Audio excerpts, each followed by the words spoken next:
इस वीडियो में हम वाइटल स्टैटिस्टिक्स से रिलेटेड कुछ एमसीक्यूज प्रैक्टिस करेंगे। तो वाइटल स्टैटिस्टिक्स क्या होता है, यानी कि एक ऐसा डेटा, एक ऐसा क्वांटिटेटिव डेटा जो कि पॉपुलेशन से रिलेटेड होता है, जैसे कि birth rate, marriage, death rate, divorce rate, इन सब से रिलेटेड जो डेटा होता है उसको हम वाइटल स्टैटिस्टिक्स कहते हैं। तो यहाँ पे पहला क्वेश्चन है, registration of birth and death act came into existence in the year. जन्म मरण पंजीयन अधिनियम किस वर्ष अस्तित्व में आया था? तो जो registration of birth and death act है ये 31 मई 1969 को पास हुआ था, यानी कि 1969 में जो है ये जो एक्ट है registration of birth and death act आया था। तो यहाँ पर जो है स्टेट की रिस्पॉन्सिबिलिटी दी गई थी कि वो जो है अपने यहाँ पर जो भी बर्थ और डेथ हो रहे हैं उनको रजिस्टर करे, उनका जो है डिटेल मेंटेन करे। नेक्स्ट क्वेश्चन है, simplest method of measuring fertility is. उर्वरता मापन की सबसे सरल विधि कौन सी है?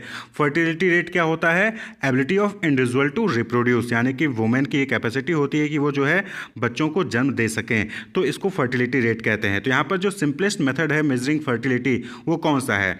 तो यहाँ पर जो करेक्ट ऑप्शन होगा that is crude birth rate.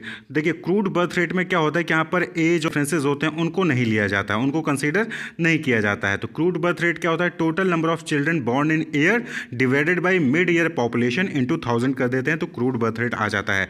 वहीं पर जनरल फर्टिलिटी रेट में क्या होता है कि यहाँ पर स्पेसिफिक होता है, यानी कि यहाँ पर वो वुमेन को कंसीडर किया जाता है जो कि रिप्रोडक्टिव एज में होते हैं। नॉर्मली 15 to 49 एज को रिप्रोडक्टिव एज माना जाता है। तो नंबर ऑफ बर्थ पर 1000 वुमेन ऑफ रिप्रोडक्टिव एज वो जनरल फर्टिलिटी रेट हो जाता है। तो यहाँ पर जो है फीमेल जेंडर को कंसीडर किया जाता है, लेकिन क्रूड बर्थ रेट में एज को जो है वहाँ पर कंसीडर नहीं किया जाता। तो सिंपलेस्ट मेथड कौन सा हो गया? Crude birth rate, option A हो जाता है। नेक्स्ट क्वेश्चन है, standardised death rate is also known as, यानी कि प्रमापित मृत्यु दरों को अन्य किस नाम से जाना जाता है? तो इसको हम ऑप्शन बी स्पेसिफिक रेट्स यानी कि विशिष्ट दर के नाम से भी जानते हैं। तो यहाँ पर क्या होता है कि प्री डिटरमाइंड एज जो है हम यहाँ पर फिक्स कर लेते हैं। तो एज को हम पहले यहाँ पर प्री डिटरमाइन कर लेते हैं और उसी एज के अकॉर्डिंग जो है डेथ रेट को कैलकुलेट करते हैं, तो स्पेसिफिक रेट हो जाता है। तो इसका फॉर्मूला होता है observe number of death divided by expected number of death into 1000। तो ये जो है स्टैंडर्डाइज्ड डेथ रेट यहाँ से कैलकुलेट किया जाता है। नेक्स्ट है, which one of the following measure is related to mortality rate. देखिए मॉर्टेलिटी को हम मृत्यु भी कहते हैं, तो निम्नलिखित में से कौन सी माप मृत्यु दरों से संबंधित है? मॉर्टेलिटी रेट यानी कि मृत्यु दर से संबंधित है।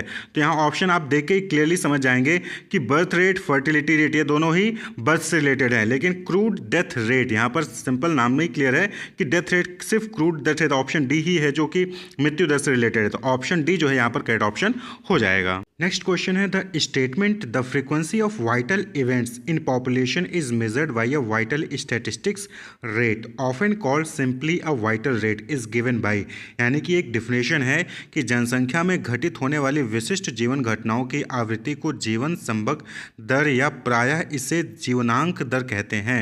यह कथन किसने दिया था? पॉडिंगटन, A.L. बाउले, वर्नर जेड हर्स या फिर जॉर्ज बार्कले। तो ये जो डेफिनेशन थी ये दी गई थी जॉर्ज बार्कले द्वारा।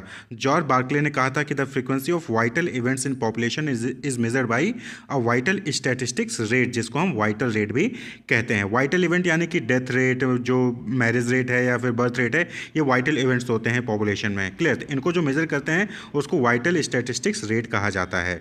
Option D is the correct option. Next question है, if NRR is greater one than the population, यानी कि अगर NRR एक से ज्यादा है तो पॉपुलेशन क्या होगी? NRR का मतलब होता है नेट रिप्रोडक्शन रेट। तो NRR का मतलब होता है कि each women was replacing her self with more than one girl child, यानी कि एक वुमेन अपनी जगह पर एक से ज़्यादा गर्ल को जन्म दे रही है, तो उसको NRR यानी कि नेट रिप्रोडक्टिव रेट कहा जाता है। तो अगर ग्रेटर देन वन है तो बट ऑब्वियस बात है कि एक फीमेल 2 या 2 से अधिक गर्ल चाइल्ड को बॉर्न कर रही है, तो इसका मतलब क्या हो गया कि जो पॉपुलेशन है वो क्या होगी? इंक्रीज करेगी। तो ऑप्शन ए इंक्रीज, वृद्धि होगी पॉपुलेशन में अगर NRR ग्रेटर देन 1 है। अगर लेस देन 1 होगा तो पॉपुलेशन क्या करेगी? डिक्लाइन करेगी। क्लियर? इसी तरीके से ग्रॉस रिप्रोडक्शन रेट होता है। तो ये डिफरेंट रेट जो है आप देख रहे हैं, क्रूड बर्थ रेट हो गया, जनरल फर्टिलिटी रेट हो गया, या फिर NRR हो गया, या फिर IMR इन्फेंट मॉर्टेलिटी रेट होता है। ये सारी टर्म्स आपको जो है क्लियर होने चाहिए, इनके फॉर्मूले आपको क्लियर होने चाहिए, इससे रिलेटेड ऑब्जेक्टिव क्वेश्चंस पूछे जा सकते हैं। वहीं पर नेक्स्ट क्वेश्चन आप देख रहे होंगे, infant mortality rate is studied under the age specific death rate for infants under the age of. तो देखिए इन्फेंट मॉर्टेलिटी रेट में क्या होता है कि इन्फेंट डेथ को काउंट किया जाता है। Infant death for every 1000 live birth तो उसको हम कहते हैं इन्फेंट मॉर्टेलिटी रेट, यानी कि 1000 बच्चे जब लाइव बर्थ होता है उनमें से कितने ऐसे बच्चे हैं जो 1 साल से पहले ही उनकी डेथ हो जाती है। यानी कि यहाँ पर क्या होता है कि सपोज करिए कि 2021 में 1000 बच्चे जन्म लेते हैं, तो उन 1000 बच्चे में से कितने ऐसे बच्चे हैं जो कि 1 साल पूरा होने से पहले उनकी डेथ हो जाती है, तो उसको इन्फेंट मॉर्टेलिटी रेट कहते हैं, इन्फेंट डेथ रेट भी कहते हैं। तो 1 साल यानी कि 12 महीने, तो यहाँ पर क्या करेक्ट हो जाएगा, option C 12 month. Infant mortality rate is studies under the age specific death rate for infant under the age of 12 month. शिशु मरण दर के अंतर्गत किस आयु से कम बच्चों की मृत्यु दर का अध्ययन किया जाता है, तो ऑप्शन सी 12 माह। 1 साल से कम, 12 माह से कम के बच्चों का ही यहाँ पर जो है काउंट किया जाता है। तो infant that for every 1000 live birth is infant mortality rate. Next question है, how many method are there to collect vital statistics. जीवन समंक संकलन की कुल कितनी रीतियां हैं, कितनी सोर्सेज हैं, कितने मेथड हैं। तो ministry of statistics and programme implementation की वेबसाइट पर 5 सोर्सेज हैं जहां से वाइटल स्टैटिस्टिक्स को जो है कलेक्ट किया जा सकता है। पहला है पॉपुलेशन सेंसस, दूसरा है सिविल रजिस्ट्रेशन सिस्टम, तीसरा है डेमोग्राफिक सैंपल सर्वे, चौथा है सैंपल रजिस्ट्रेशन सिस्टम और पांचवा है हेल्थ सर्वे जैसे कि नेशनल फैमिली हेल्थ सर्वे। तो ये 5 सोर्सेज हैं जिससे वाइटल स्टैटिस्टिक्स जो है कलेक्ट किया जाता है। तो यहाँ पर क्या हो जाएगा, ऑप्शन सी 5। हालांकि यहाँ पर मेथड पूछा है क्वेश्चन में, लेकिन 5 सोर्सेज हैं जिसके द्वारा वाइटल स्टैटिस्टिक्स को कलेक्ट किया जाता है एज पर MOSPI यानी ministry of statistics and programme implementation.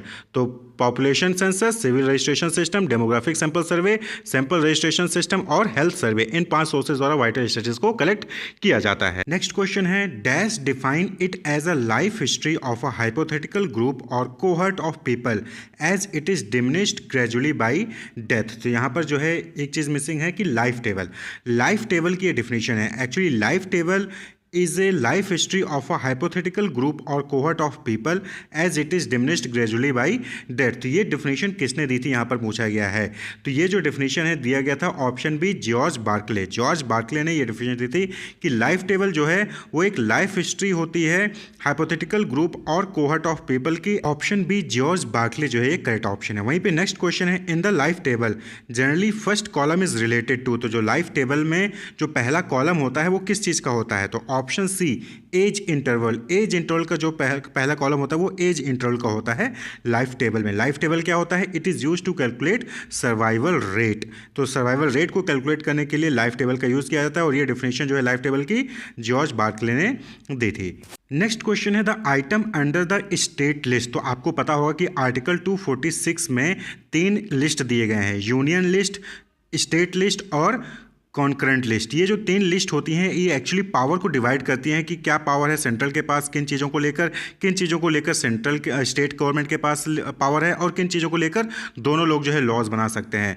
तो यूनियन लिस्ट जिस पे सेंट्रल गवर्नमेंट के पास पावर होती है, स्टेट लिस्ट स्टेट गवर्नमेंट के पास होती है और कॉन्करेंट लिस्ट जो होता है वो दोनों जो स्टेट और यूनियन होते हैं दोनों ही उसके लिए लॉज बना सकते हैं। तो स्टेट लिस्ट में टोटल 66 आइटम्स थे, जहां पर अभी ये न्यूज़ आ रही है कि 5 आइटम्स को निकालकर कॉन्करेंट लिस्ट में डाल दिया गया है। तो स्टेट लिस्ट में अब 61 आइटम्स हो गए हैं, क्लियर, 61 सब्जेक्ट्स हो गए हैं। वहीं पर सेंट्रल लिस्ट की बात करें तो वहाँ पर 97 आइटम्स हैं और कॉन्करेंट लिस्ट में पहले 47 थे और 5 जो है स्टेट लिस्ट से आ गए हैं, तो 52 आइटम्स जो है वो कॉन्करेंट लिस्ट में हो गए हैं। तो यहाँ पर पूछा गया है कि कौन सा आइटम है जो कि स्टेट लिस्ट में आता है। तो स्टेट लिस्ट में public health, agriculture, live stock, irrigation, forest, fisheries, ये सारे आइटम जो है वो स्टेट लिस्ट में आते हैं, यानी कि स्टेट गवर्नमेंट के पास इन पर जो है लॉज बनाने का पावर होता है। वहीं पर defence, railway, post and telegraph, currency and foreign exchange, trade and commerce with foreign countries, census, income tax, custom and excise duty, ये सब काम कौन करता है, सेंट्रल गवर्नमेंट करती है। तो ये सब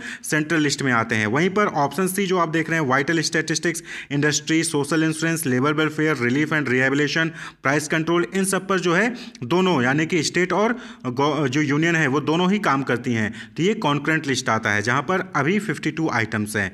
तो यहां पर पूछा गया था कि the item under the state list, तो that is option A. Option A जो है वो स्टेट लिस्ट के अंदर आता है। Wish you all the best, keep watching.